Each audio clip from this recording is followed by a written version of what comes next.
Baik, selamat pagi rekan-rekan semua, teman-teman semua. Hari ini izinkan saya untuk mengajak kita melihat sesuatu yang sering terdengar formal, tapi sebenarnya sangat-sangat fundamental.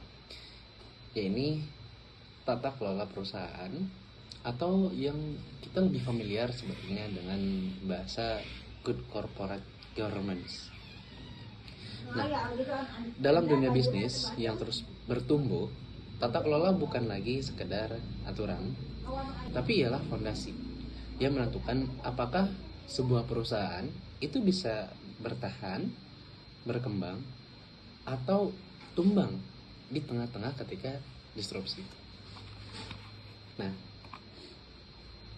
PT Telkom Indonesia sebagai pemimpin industri telekomunikasi nasional menjadi contoh bagaimana tata kelola bukan hanya diterapkan di atas kertas, tapi ditanamkan menjadi budaya organisasi.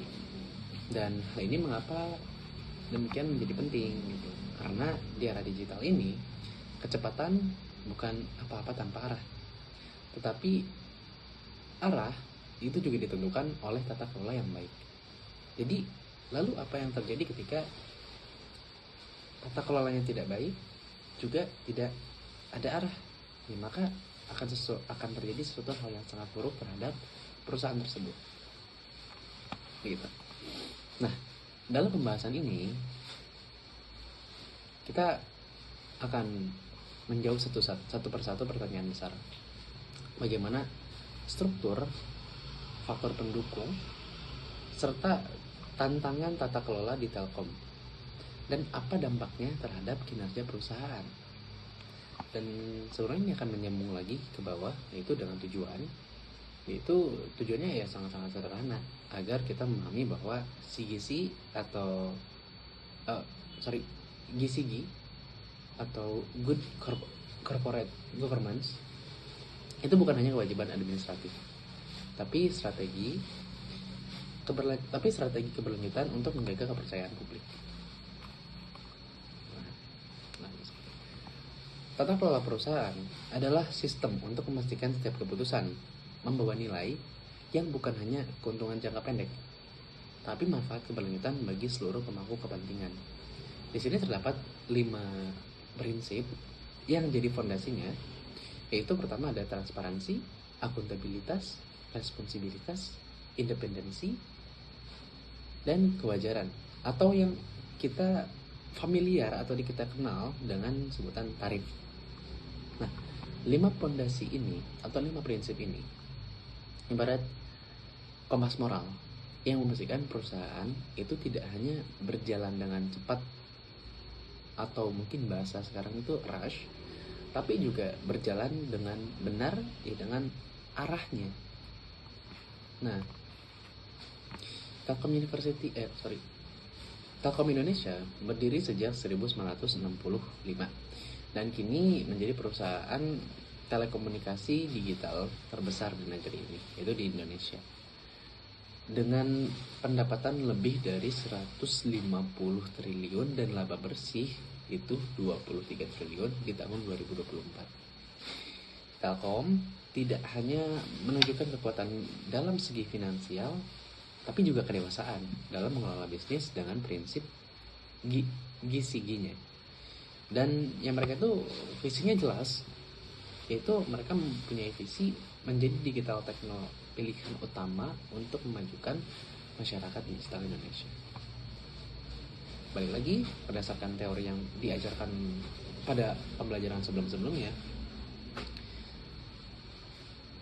visi dan misi itu adalah hal yang penting. Tapi yang tidak semua paham adalah visi dan misi itu melahirkan strategi. Dan ini yang diterapkan oleh perusahaan Telkom Indonesia.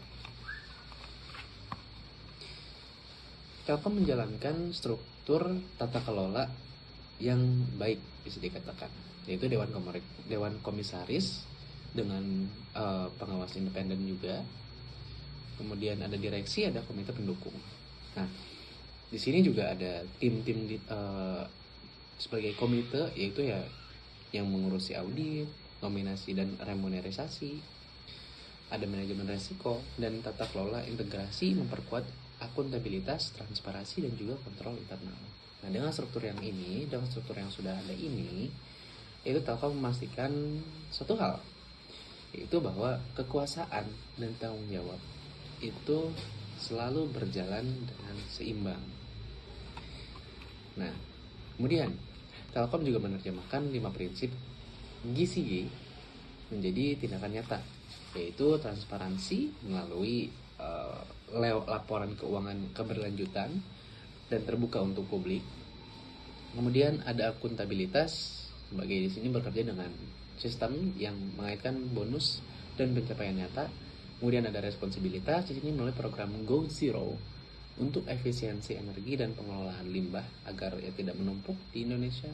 Kemudian ada independensi dengan whistleblowing system yang komisaris dan independen.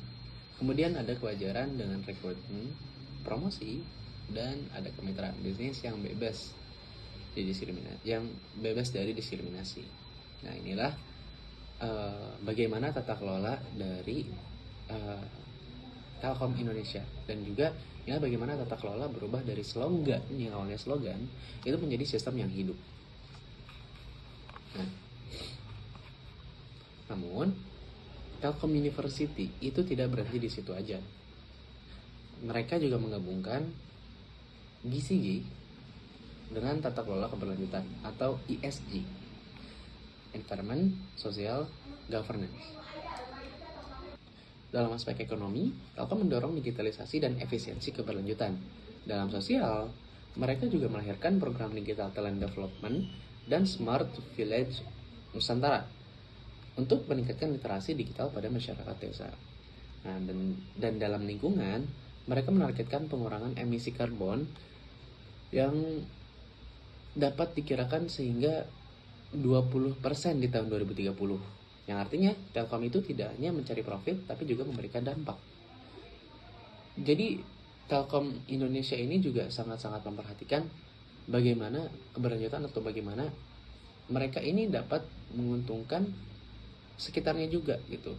Bukan hanya fokus terhadap profitnya saja, tapi mereka juga memberi dampak nyata, actual, yang bisa dirasakan juga dengan masyarakat atau oleh masyarakat.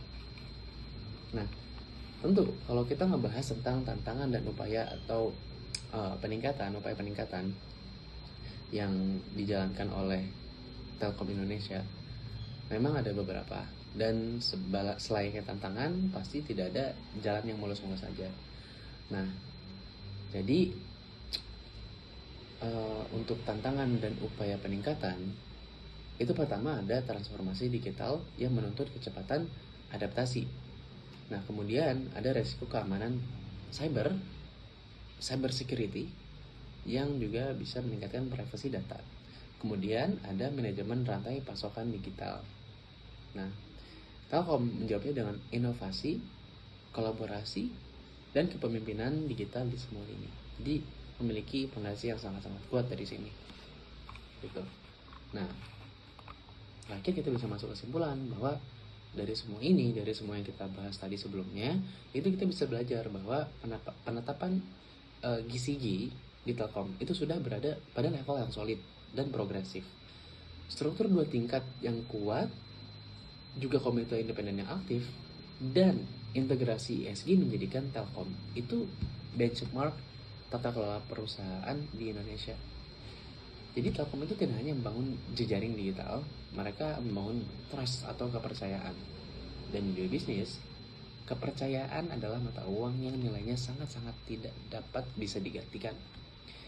Nah, sebagai penutup, mungkin pada akhirnya good corporate governance bukan tentang aturan, bukan tentang gimana kita bisa membuat semuanya dengan perfect gitu, tapi tentang karakter organisasi. Ia bukan soal bagaimana perusahaan mencari untung, melainkan bagaimana perusahaan menjadi pantas untuk dipercaya.